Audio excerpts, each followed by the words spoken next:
Pakistani family reaction. तो कैसे हैं आप सब? मेरा नाम मुजाहिद है। यार आज का वीडियो काफी ज्यादा कमाल होने वाला है भाई। इंडिया ने दुनिया को दिखाया ही उसकी औकात और बना दुनिया का बादशाह। अच्छा देखते हैं वजाद वीडियो। ये तो वॉच करेंगे तभी हमें पता लगेगा। ओरिजिनल वीडियो का लिंक मिल जाएगा डिस्क्रिप्शन सेक्शन में। तो कान ऑन करते हैं 3 2 1। अरे सब्र ही नहीं हो रहा यार।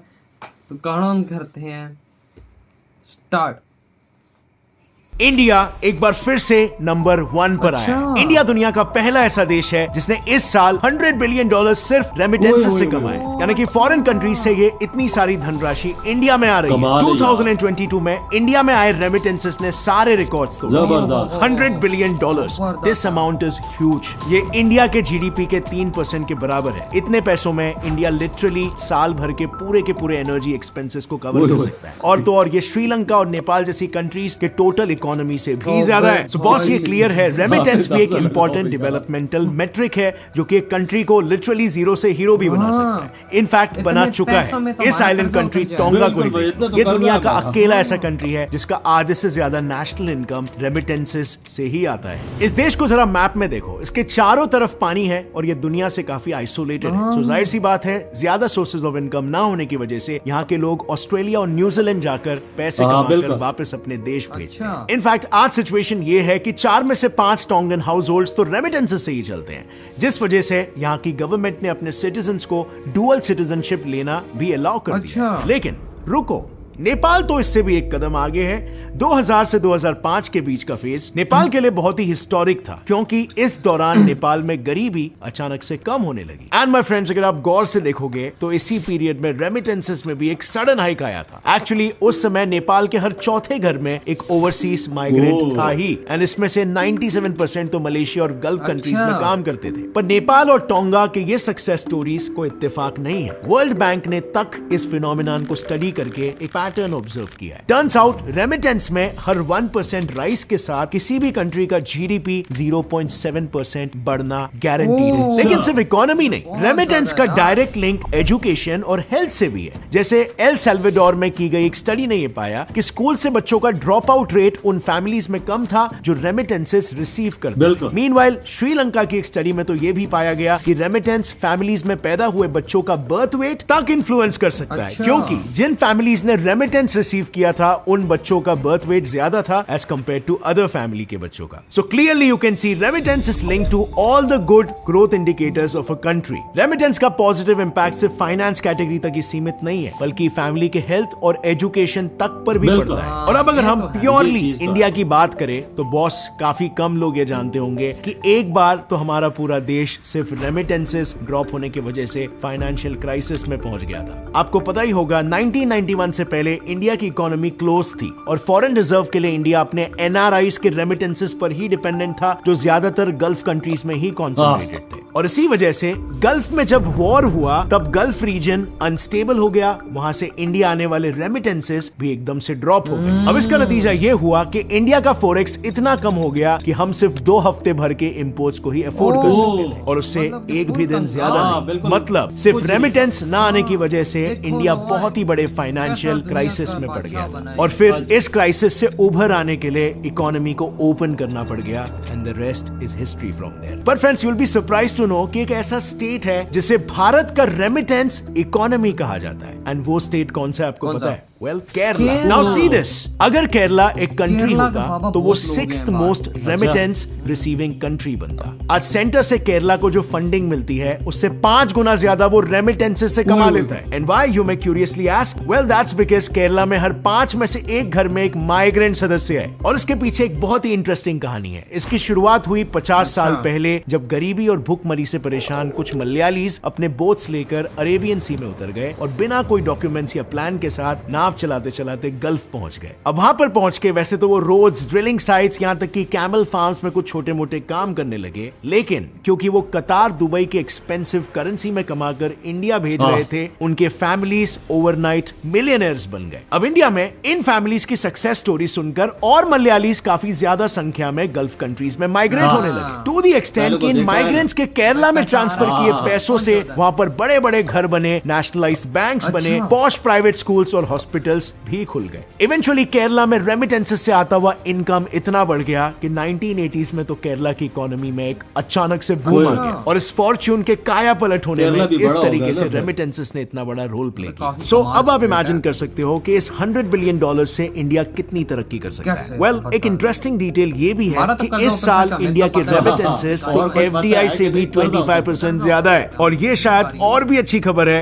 इंडिया के फॉरेन रिजर्व्स के लिए। अब इसके लिए मैं आपको FDI और रेमिटेंसेस के बीच का डिफरेंस समझाता हूं एकदम सिंपल भाषा में। देखो, FDI as the name suggest एक इन्वेस्टमेंट है, तो इन्वेस्टमेंट से रिटर्न्स तो एक्सपेक्टेड ही होंगे। Plus FDI directly national treasury में नहीं जाता और इसके विड्रॉवल का एक कांस्टेंट डर बना रहता है। लेकिन रेमिटेंसेस को सिंपली एक गिफ्ट की तरह समझो जिसे कभी कंपल्सिवली रिटर्न नहीं करना पड़ेगा। अब अगर रेमिटेंसेस को और भी ज्यादा सिंप्लीफाई करके समझे तो इमेजिन करो कोई इंडियन वर्कर कनाडा में मिनिमम वेजेस पर काम कर रहा है। अब कनाडा का मिनिमम वेज है $15, लेकिन इंडियन करेंसी में इसकी वैल्यू होगी अराउंड 1200 रुपीज पर डे, जो कि इंडियन स्टैंडर्ड के हिसाब से एक अच्छा खासा अमाउंट है। सो इसीलिए आप मान सकते हो कि रेमिटेंसेस किसी भी कंट्री के लिए FDI से ज्यादा प्रॉफिटेबल है। अब सोचने वाली बात यह है कि अचानक से इंडिया में इतना ज्यादा रेमिटेंस अगर आया तो वो आया कहां से? Well, let me tell you, ऐसा होने के पीछे कुछ सोशियो इकोनॉमिक डायनामिक्स है जिन्हें मैं आपको एक एक करके समझाता हूं। रेमिटेंस इन्फ्लक्स में सबसे मेजर रोल इंडियंस के डेस्टिनेशन चेंज और क्वालिफिकेशन का था। सो रिसेंटली इंडीड ने की एक सर्वे से ये पता चला कि इस साल ज्यादातर इंडियंस ने डोमेस्टिक जॉब से ज्यादा US, कनाडा, UK और इन जैसी कंट्रीज में जॉब के लिए अप्लाई किया। एंड इंटरेस्टिंगली इस साल सॉफ्टवेयर डेवलपमेंट, मार्केटिंग और मीडिया एंड कम्युनिकेशन सेक्टर्स में अच्छे खासे ज्यादा एप्लीकेंट्स थे as compare to most common sectors जैसे डेंटिस्ट्री और रिटेल। सो बेसिकली इस साल ज्यादातर इंडियंस जॉब करने के लिए UAE और सऊदी जैसे गल्फ कंट्रीज में जाने के बजाय UK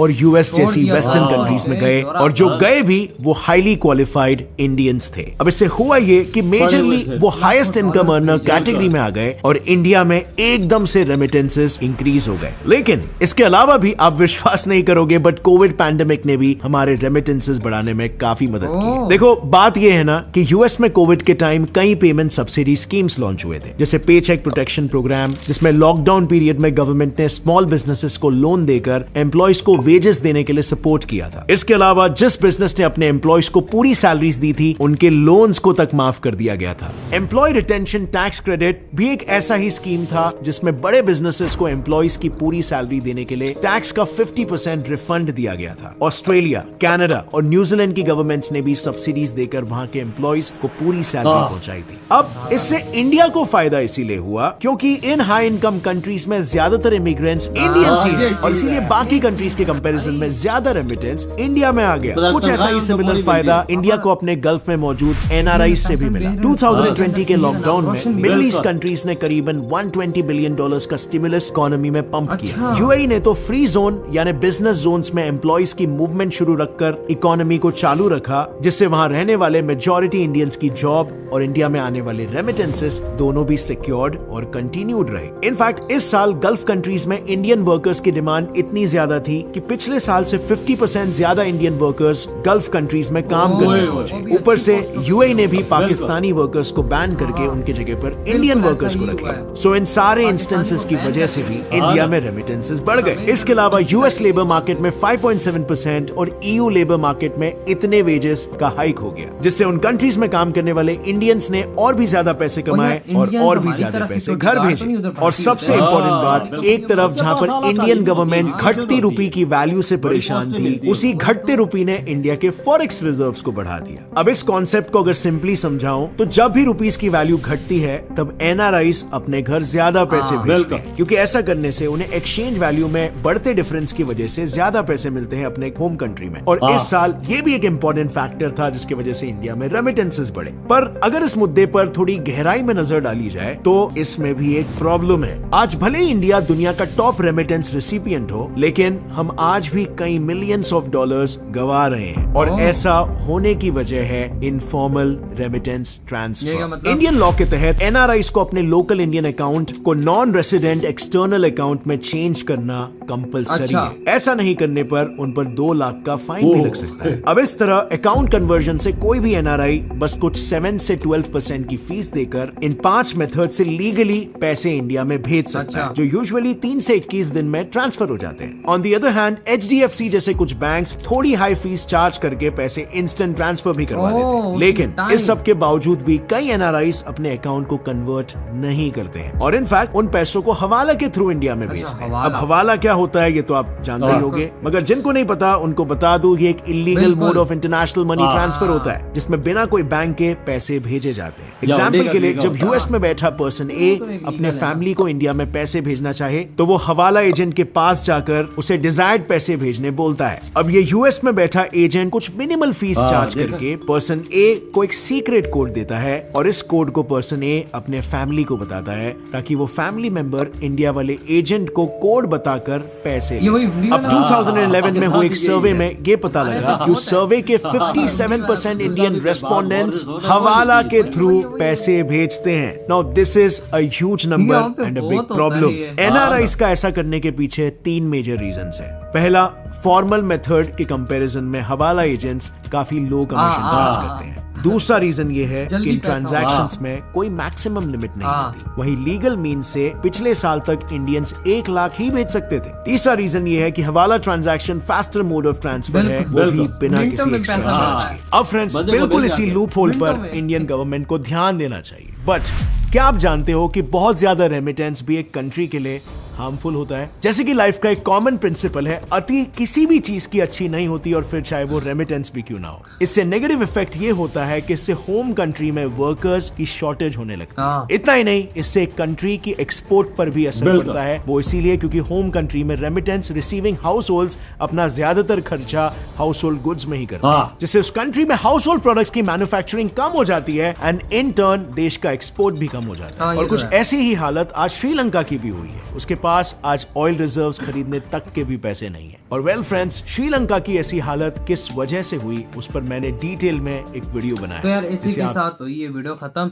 यार मैं कहता हूँ कि ये जो इस बार हुआ है वाकई में बात एक चौंका देने वाली कि $100 बिलियन से ऊपर का रेमिटेंस आना भारत के अंदर बहुत बड़ी चीज है, बहुत बड़ी चीज है। और यकीन माने इसे दुनिया हिल चुकी है कि भाई आखिर हुआ कैसे। मैं सीधी सीधी बात अब करता हूँ ना कि किसी को मर्जी लगे ना लगे, गल्फ कंट्रीज में पाकिस्तानी को बैन ठोका है ना, यूं है ठप्पा मारा बैन का और वहां पे बुलाया इंडियंस को। इंडियंस हमें पाकिस्तान कहते हैं, पाकिस्तानी हम कहते हैं। कैसे उन्होंने किया ये? ऐसे किया कि हमारी तरह वो सिक्योरिटी गार्ड और वो चपड़ासी और वो झाड़ू मारने वाली की सोच ही लेके जाते हो। बड़ी बड़ी कंपनियों की सीईओ, मैनेजर्स और इस तरह की बड़ी बड़ी पोस्टों के वो माइंड लेके जाते हैं, वो बनते हैं वहां पे और वहां का उनको पैसा फिर मस्त मिलता है। बिल्कुल वजह, और बिल्कुल ये तुम्हारी बात बिल्कुल ठीक है। और उनका बाबा लेवल ऑफ एजुकेशन, मैं कहता हूँ अगर हमारा मास्टर भी किया होना तो उनका मैट्रिक, उनका 10th क्लास का भी लड़का वहां पे जाता है। छोटी मोटी नौकरी करने तो नहीं आते गल्फ कंट्री में, यूरोप में। वो तो सीईओ तो जो तुमने बोला है वही बड़ी बड़ी जॉबें देखते हैं। वो कहते हैं, वो अपनी बोलते हैं तालीम के मुताबिक जॉबें चाहिए। वो कहते हैं ना अगर वहाँ पे बैठ के हम लोग जाएं तो सिक्योरिटी गार्ड बने, वहाँ पे हम चपड़ासी बने से अच्छा हम अपने देश के अंदर ही क्यों। बिल्कुल बिल्कुल बिल्कुल, ये तुम्हारी बात ठीक है। एक और भी कोरोना की वजह से उधर देखी यूरोप कंट्री में जब कोरोना था उधर की बेहद सारी बंद था ना, बड़ी उनकी वजह से उनको तनख्वाहें मिलती रही और अपने देश बेचते रहे, उसकी वजह से भी फर्क नहीं पड़ा। बिल्कुल। और यार मैं एक बात करूं, इंडिया को आगे लेके जाने के लिए ये यूथ बहुत ज्यादा यार यूथ बहुत है। जितने डॉलर भेज रहे हैं ये इसे रिजर्व में इजाफा हो रहा है ना। बिल्कुल। ये आपके देखें हर हफ्ते रिजर्व में क्यों इजाफा हो रहा है इनके। ये यूथ है जो इनकी पढ़ी हुई लिखी, जिन्होंने आला एजुकेशन हासिल की हुई, यही पैसा बाहर से भेज रहे, ट्रांसफर कर रहे हैं, यही इजाफा हो रहा है। सही कहा, बिल्कुल। उनके घर भी चल रहे हैं तो इंडिया भी तरक्की कर रहा है। ऐसे क्यों पढ़ी लिखी यूथ है ना, अनपढ़ पाकिस्तानी जैसी अनपढ़ यूथ तो नहीं है। हम तो अभी देखो मैंने सिविल इंजीनियरिंग भी करी हुई है, सीधी सीधी बात है, वो करने का मेरा कोई अभी मैं और ख्याल करूं हम कोई बंदा बाहर जाता तो हम कर यार मजदूरी से स्वीकार के गुजारा कर लेंगे यार, थोड़ा बहुत रोटी उधर खा लेंगे तो और थोड़े बहुत घर भेजेंगे। उनकी ये सोच नहीं होती, वो बोलते आला तालीम है, इसके मुताबिक हमें जॉबें मिलेंगी तब हम नौकरी करेंगे, नहीं तो नहीं। तभी तो गल्फ कंट्री ने पाकिस्तानियों को ब्लॉक लात मारी है ना पीछे। वो तो पाकिस्तानी को नहीं छोड़ते, करना इन पे एतबार करते। सही का बाबा आपने तो यार इंडिया ने तो इंडिया इस मकाम पे वजह बहुत आगे निकल चुका है। बहुत ज्यादा बाबा, बहुत ज्यादा। तो यार आप लोग बताएं आपके थॉट इधर वीडियो खत्म करते थे।